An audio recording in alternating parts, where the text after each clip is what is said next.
오행의 상생이란 목은 화를 생하고 있고요. 화는 토를 생하고 있고요. 토는 금을 생하고 금은 수를 생하고 수는 목을 생하는 이런 관계를 상생관계라고 합니다. 반대작용이 있습니다.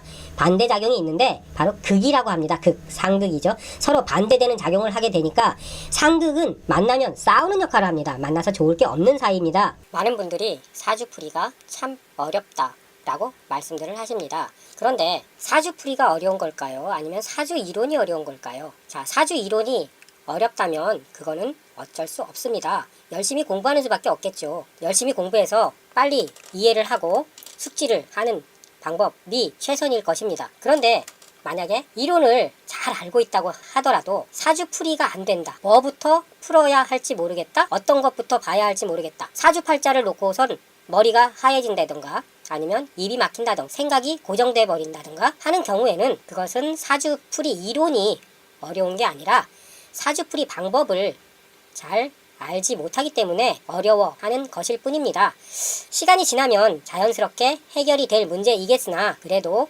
사주이론은 참 열심히 오랫동안 공부해서 잘 알겠는데 사주풀이는 도대체 어떻게 시작해야 할지 갑갑하더라 라는 분들이 계시다면 이 시간을 통해서 또 이 설명을 통해서 사주풀이를 어떻게 풀어내야 할지 어떻게 시작해야 할지 자연스럽게 터득할 수 있는 기회가 될 것이라고 생각이 듭니다.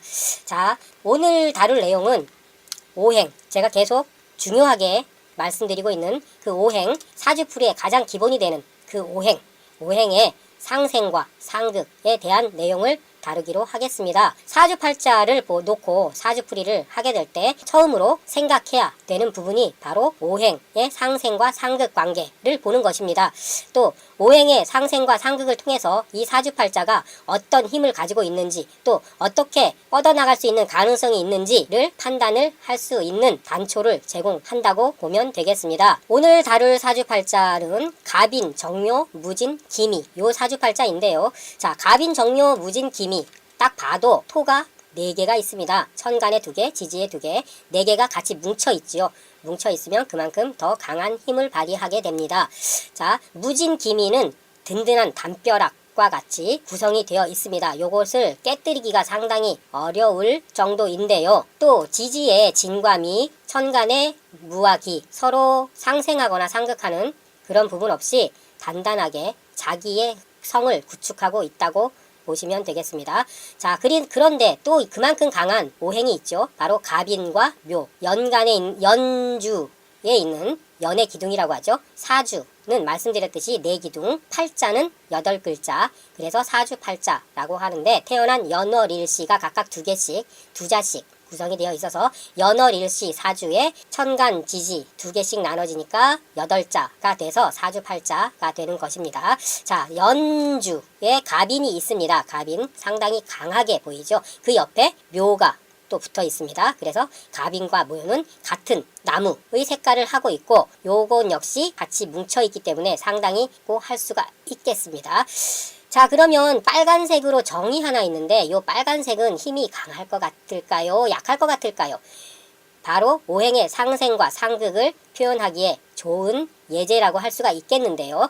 자, 든든하게 버팀목이 되어줄 수 있는 것이 바로 상생이고 나를 힘들게 만들고 어렵게 만들고 곤란에 빠지게 만들 수 있는 것이 상극입니다. 자, 여기서는 갑인과 정과 무진, 기미 이렇게 사주팔자가 구성이 되어 있는데 과연 요 사주는 어떻게 든든한 사주인지 아니면 쉽게 무너져 버릴 수 있는 사주인지 요 사주팔자를 놓고 판단할 수가 있는 것입니다. 갑인묘 든든하죠. 무진기미 든든하죠.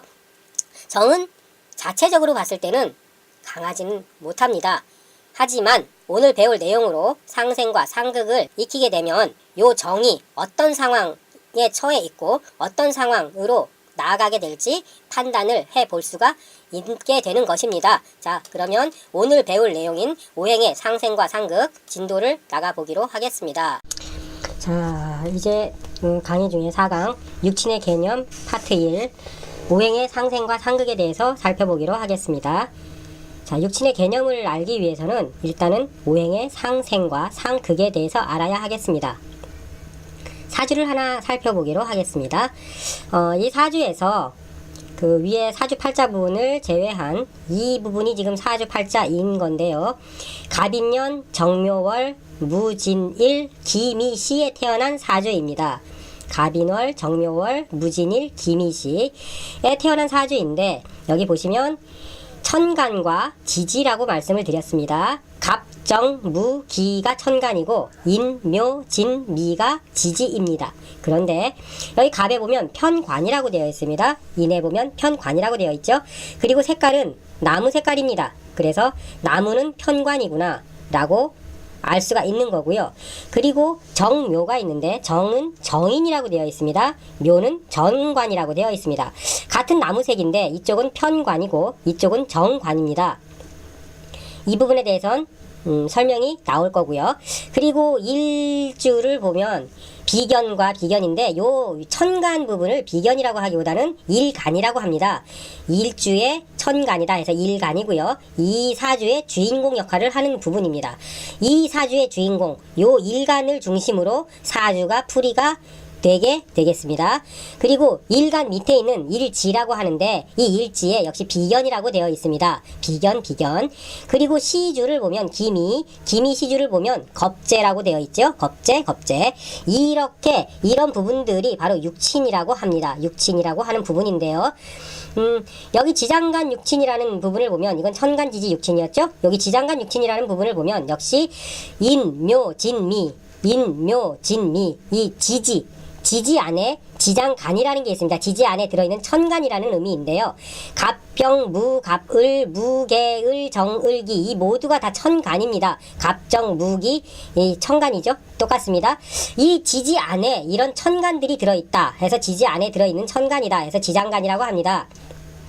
여기 보시면 이는 무병갑이라는 지장간을 가지고 있고요. 묘는 갑을이라는 지장간을 가지고 있습니다. 지는 을개무라는 지장간을 가지고 있고 미는 정을기라는 지장간을 가지고 있습니다. 이런 부분들 일단은 다 앞에 진도가 이제 앞으로 나가면서 진도가 나올 것이니까 요런 부분들이 있구나라고 일단 생각해 보시면 되고요. 요런 지장간 안에도 역시 요런 육친들이 다 들어 있습니다. 그러니까 이 육친은 바로 글자마다 가지고 있는 어떤 속성이나 성격이라고 볼 수가 있겠습니다. 쉽게 말하면 이 육친은 그 글자들마다의 어떤 성격입니다. 성격이라고 생각하시면 되겠습니다. 자, 이런 성격들이 어떻게 나오는지 그 부분에 대해서는 역시 오행의 상생과 상극을 먼저 알아야 이런 성격들에 대해서 접근이 수월할 수 있다라고 할 수 있겠고요. 자, 그러면 일단 오행의 상생과 상극부터 확인해 보기로 하겠습니다. 오행의 상생이란 목은 화를 생하고 있고요. 화는 토를 생하고 있고요. 토는 금을 생하고 금은 수를 생하고 수는 목을 생하는 이런 관계를 상생관계라고 합니다. 목은 화를 생하고 화는 토를 생하고 토는 금을 생하고 금은 수를 생하고 수는 목을 생하는 이런 관계를 상생관계라고 하는 것입니다. 이 부분은 반드시 외워둬야 하는 사항입니다. 목생화, 화생토, 토생금, 금생수, 수생목 이렇게 반드시 외워둬야 하는 사항입니다. 목생화, 화생토, 토생금, 금생수, 수생목 반드시 외워둬야 하는 사항입니다. 목은 화를 생하고 화는 토를 생하고 토는 금을 생하고 금은 수를 생하고 수는 목을 생하는 이런 관계, 오행의 상생관계 확실하게 알고 계셔야 하는 사항이고요. 이 부분에 대해서는 뭐 이거 이렇게 쉬운 거를 누가 모르겠느냐라고 하시는 분들도 계시겠지만 그래도 이것이 바로 사주풀이의 기본이 되는 것이고 이 부분에 대해서 소홀히 하게 된다면 사주풀이가 제대로 이루어지지 않게 됩니다. 그렇기 때문에 이런 부분을 반드시 철저하게 숙지를 하고 계셔야 하겠습니다. 이 부분은 아주 쉬운 내용이지만 반드시 알고 있어야 하는 아주 중요한 필수사항입니다. 이 부분을 모르면 사주풀이의 진도가 나갈 수가 없습니다. 가장 기본적인 거고요. 목은 화를 생하고 화는 토를 생하고 토는 금을 생하고 금은 수를 생하고 수는 목을 생한다. 자, 한번 보겠습니다. 나무가 있으면 불이 활활 잘 타오르겠죠. 그래서 목은 화를 생한다고 합니다. 나무가 있어야 불이 활활 타오른다. 그래서 나무로 인해서 불이 활활 타오를 수 있으니까 목이 화를 생한다고 하는 것이고요. 화가 토를 생한다 하는 것은 불이 이 나무 때문에 불이 활활 타서 꺼지면, 그 불이 꺼지면 재가 됩니다. 그 재가 바로 흙이 되는 것입니다. 그래서 불은 흙을 생한다, 이런 말이 되는 것입니다. 그리고 흙은 금을 생한다 하고 되어 있는데요. 이 흙들이 지나서 단단해지고 해서 바위덩어리가 된다라고 생각하시면 좀 수월하겠습니다. 금이라는 거는 꼭 쇠를 지칭하는 말이기도 하지만 바위덩어리나 단단한 어떤 그런 성분의 물질을 생각해도 이해가 쉽게 되겠습니다. 그러니까 토가 단단해지면, 흙이 단단해지면 바위가 된다. 그래서 바위를 생한다, 이렇게 생각하시는 게 오히려 빠르게 되겠습니다. 그냥 글자를 고지고대로 해석을 하다 보면 흙이 어떻게 쇠가 되느냐라고 말할 수가 있겠습니다. 그러니까 흙이 쇠가 된다라기보다는 흙이 단단해져서 바위가 된다라고 하시는 게 접근하기가 좀 더 수월하실 것입니다. 어차피 이 이론이라는 거는 목이 화를 생하고 화가 토를 생하고 토가 금을 생한다라는 이런 이론은 기운의 작용이지 물질이 이렇게 된다라고 그렇게 보는 건 아닙니다. 그러니까 목이 타가지고 불이 된다 라는 어떤 기운의 작용이지, 나무가 실제적으로 타가지고 불이 된다라는 그런 개념이 아닌 것입니다. 나무가 탄다고 불이 되지는 않죠. 왜? 나무는 타면 재가 됩니다. 그냥 불을 살을 뿐이죠. 불이 활활 타오르도록 불을 도와줄 뿐입니다. 그래서 여기서 불을 생한다라고 되어 있습니다. 불이 된다가 아닙니다. 많은 분들이 이 부분을 착각합니다. 나무가 불이 되나? 어떻게 불이 되지? 이러시는데, 나무가 불이 되는 게 아니라 불이 타오르는 걸 도와준다라는 의미입니다. 그러니까 그 밑에도 화는 토를 생한다 하면 불이 활활 타오름으로 인해서 어느 정도 그 흙의 작용을 할 수 있도록 도와준다라는 그 생각을 하시면 됩니다. 이걸 어떻게 생각하시냐면, 자, 곡식이 다 추수가 됐습니다. 그러면 논에서 벼를 다 베고요. 그 논을 다시 사용하기 위해서 불을 지르게 됩니다. 그리고 그 불을 지르는 이유는 거기에 남아있는 세균이나 어떤 이런 것들을 다 잡는 그런 기능도 있고, 또 그 흙이 제대로 다음에 또 그 사용을 제대로 하기 위해서 그렇게 해준다고 합니다. 이런 식으로 불이 토를 생한다라는 의미는 바로 이런 걸 의미하는 겁니다. 그러니까 불이 흙이 된다가 아닙니다. 불이 흙이 된다가 아니라 불이 흙을 잘 사용하고 활용하고 할 수 있도록 도와준다라는 의미입니다. 그렇게 생각하셔야 접근이 수월합니다. 토가 금을 생한다라고 되어 있습니다. 그러면 이 흙이 쇠가 되거나 바위가 되는 게 아닙니다. 실질적으로 어느 천년에 흙이 쇠가 되고 바위가 되겠습니까? 그런 의미가 아니라, 흙은 이 바위를 도와주고 쇠를 도와준다, 이런 도와준다는 개념으로 생각하셔야 되겠습니다. 흙이 촉촉함으로 인해서 그 쇠가 그 흙 속에서 빛을 발한다라는 그런 게 있습니다. 그러니까 쇠를 닦아준다라는 그런 어떤 개념도 있는데요. 하여튼 흙은 철광석을 생각하면 되겠습니다.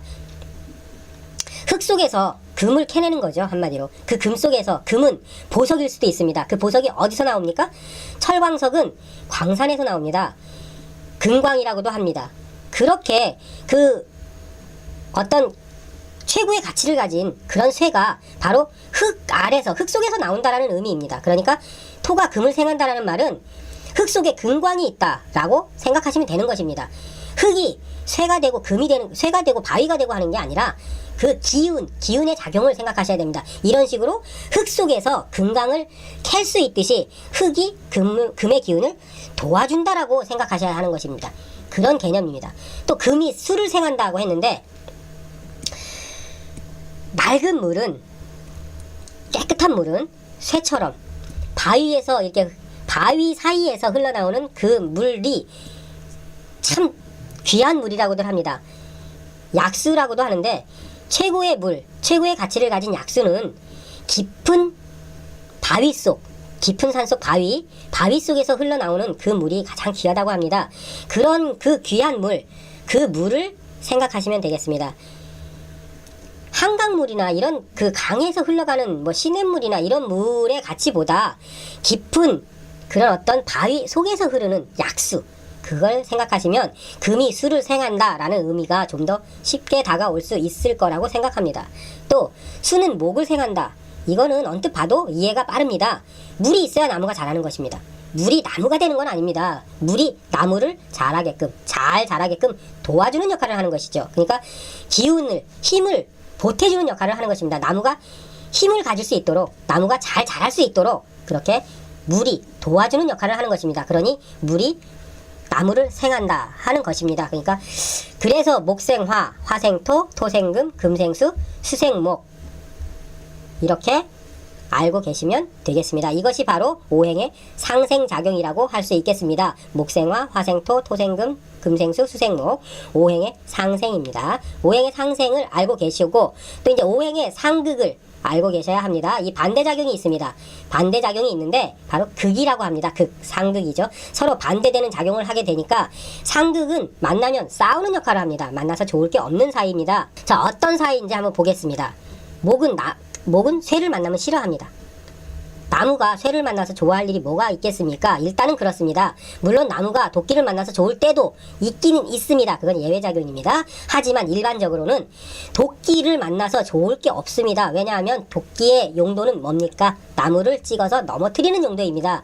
나무를 찍어서 넘어뜨리는 도끼를 만났는데 나무가 뭐가 좋겠습니까? 자기가 죽는 상황이 될 수도 있습니다. 나무는 도끼를 만나면 뿌리를 잃고 쓰러져야 됩니다. 그런 상황에서 좋을 게 뭐가 있겠습니까? 안 만나는 게 좋습니다. 이런 작용을 바로 이런 관계를 극작용, 극관계라고 합니다. 그러면 어떤 게 있는지 한번 보겠습니다. 목은 토를 극한다. 목극토입니다. 즉, 이 말은 흙은 나무를 만나면 괴롭습니다. 나무 뿌리가 자꾸 흙을 파고듭니다. 흙을 자꾸 파고드니까 괴롭죠. 아무래도 뭐 나무 뿌리가 자꾸 흙 안으로 뻗어나가고 막 뻗어나갑니다. 나무 뿌리가. 그러면 흙은 괴롭습니다. 뻗어나가는데 편할 리가 없지 않겠습니까? 그러니까 괴롭습니다. 자, 화극금입니다. 금은 불을 만나면, 쇠는 불을 만나면 녹아서 흘러내립니다. 녹아버립니다. 형태도 잃게 됩니다. 그러니 불을 만나서 금이 좋을 게 뭐가 있겠습니까? 일단은 기본적인 개념입니다. 물론 금도 좋은 경우에는 화를 만나면 액세서리가 됩니다. 다듬어지고 예쁜 액세서리가 돼서 빛을 발하게 됩니다. 그런 작용도 있습니다. 하지만 일반적인 작용을 얘기하는 겁니다. 지금 목극토라고 했죠. 화극금이라고 했습니다. 토극수라고 했습니다. 물은 흙이 막아버립니다. 흙은 물을 막아버립니다. 물이 흘러가는 걸 좋아합니다. 물은 이렇게 흘러갈 때 자기의 역할을 한다고 생각합니다. 물의 작용이 뭡니까? 흘러내려서 마실 수도 있게 해주고 또 나쁜 것들을 쓸어 내려갑니다. 그래서 물을 만나면 깨끗해진다는 의미가 그런 것입니다. 다 나쁜 기운들을 쓸어 내려갑니다. 그런데 흙이 막아버립니다. 그러니까 토극수라고 하는 겁니다. 물은 흙을 만나면 갈 길을 잃고 막혀버립니다. 이게 일반적인 개념입니다. 그리고 금극목입니다. 금은 목을 극합니다. 아까 처음에 말씀드렸습니다. 목은 쇠를 만나면 극을 당하기 때문에 괴롭습니다. 꺾여 넘어갈 수도 있습니다. 그래서 금극목입니다. 그리고 수극합니다. 이것도 언뜻 딱 봐도 알겠습니다. 불이 물을 만나면 당연히 꺼지겠죠. 불을 끌 때는 물을 사용합니다. 확 물을 뿌리면 꺼집니다. 그래서 불은 물을 만나는 게 싫습니다. 물을 만나면 활활 타오를 수가 없고 그냥 꺼져버려야 되기 때문입니다. 그래서 바로 서로 극한다. 극하는 관계다. 좋은 관계가 아닙니다. 결코. 하지만 예외작용은 있습니다. 좋은 관계일 때도 있습니다. 지금 이 개념은 일반적인 개념을 말씀드리는 겁니다. 자, 이것이 오행의 상극 개념입니다. 서로 극한다 라는 개념이죠. 토는 목을 만나면 괴롭습니다. 나무 뿌리가 괴롭히기 때문입니다. 금은 화를 만나면 녹아버립니다. 수는 토를 만나면 갈 길이 막혀버립니다. 목은 금을 만나면 부러져 버립니다. 꺾여버립니다. 화는 수를 만나면 꺼져버립니다. 그러니 좋을 리가 없겠습니다. 이것이 바로 오행의 상극 작용입니다. 그런데 좀 전에 예외가 있다라고 말씀을 드렸습니다. 이 일반적인 개념은 바로 상극의 개념은 그냥 만나면 싫어하는 관계입니다. 싫어지는 관계입니다. 하지만 만나서 반드시 싫지 않고 좋아질 수도 있을 수 있습니다. 어떨 때냐 하면 나무가 금을 쇠를 만나면 싫다고 했습니다. 왜냐하면 꺾여지니까 싫습니다. 하지만 쇠가 나무가 가구가 되기 위해서는 쇠로 다듬어줘야 됩니다. 대패로 밀어줘야 되고 또 칼로 끌로 그렇게 다듬어줘야 됩니다. 그럴 때는 금으로 인해서 나무의 가치가 올라가게 됩니다. 이럴 때는 아주 좋은 작용을 합니다. 꼭 나쁘다고만 할 수 없습니다. 아주 좋은 작용을 하게 되는 것입니다. 이렇듯이 극이니까 무조건 나쁘다라고 하는 것은 아닙니다. 예외적으로 좋은 작용을 할 때도 있습니다. 자, 또 한 가지, 금이 불을 만나면 녹아버린다고 했습니다. 화극금입니다. 하지만 아까 잠깐 설명했지만 금도 반드시 녹아버리는 나쁜 작용만 하는 것은 아닙니다. 불이 있어야 사용할 수 있는 도구가 되기도 합니다. 장식품이 되기도 하고요. 대장간이라는 곳이 있습니다. 불을 사용합니다. 쇠로 만든 모든 장식품이나 도구들은 그 대장간에서 나오게 됩니다. 불이 있어야 이런 가치 있는 도구가 생기는 것입니다. 가치 있는 액세서리, 귀중품이 장식품이 생길 수 있는 것입니다. 그러니 금이 화를 만난다고 반드시 나쁜 것만은 아닙니다. 이렇게 좋은 작용도 합니다. 자, 그리고 또 한 가지, 상극이라고 해서 금극목이라고 했습니다. 금이 나무를 친다 라고 했는데 꼭 나무가 쇠에게 당한다라고만은 할 수 없습니다. 왜? 나무가 너무 많으면 아니면 나무가 너무 강하면, 자, 나무가 너무 강합니다. 큰 아름드리 나무입니다. 도끼로 때리다 도끼날이 빠져버릴 수가 있습니다. 도끼를 못 쓰게 될 수도 있습니다. 이런 작용도 있습니다. 그러니까 과하게 되면 오히려 나무를 치다가 쇠가 당한다 라는 말을 하게 됩니다. 꼭 이렇게 실질적인 형상으로 가지고 이렇게 말하는 것만은 아닙니다. 기운의 작용입니다. 가끔 아까도 말씀드렸듯이 오해하시는 분들이 금극목이다 하니까 나무는 무조건 쇠한테 당한다, 쇠를 만나면 꺾인다, 그렇게 생각하시는데 그거는 그냥 기본 개념을 알려드리기 위해서 적용하는 것이지, 이 오행의 모든 작용은 기운의 작용입니다. 기운이 이런 서로 관계가 있다라는 말씀을 드리는 것이지, 이렇게 정말로 물질적인 쇠가 물질적인 나무를 쳐서 넘어뜨린다라는 그런 개념을 가지면 안 되는 겁니다. 이해를 돕기 위한 가장 기본적인 이론일 뿐이지, 이 전체적인 그 내용은 기운의 작용입니다. 기운의 작용. 그러니까 쇳덩어리가 나무를 친다, 물이 흘러가다 흙에 막힌다, 물이 불을 꺼버린다, 이런 어떤 그 보여지는 그런 개념보다 보여지는 건 기본 이해를 돕기 위해서 제시하는 것일 뿐이고요. 이거는 기본 그 기운의 작용을 생각하셔야 됩니다. 아까 생을 할 때 그런 기운이 도와줘가지고 이런 기운이 도움을 받아서 작용력이 더 커진다라고 말씀드렸습니다. 이 금 역시 마찬가지입니다.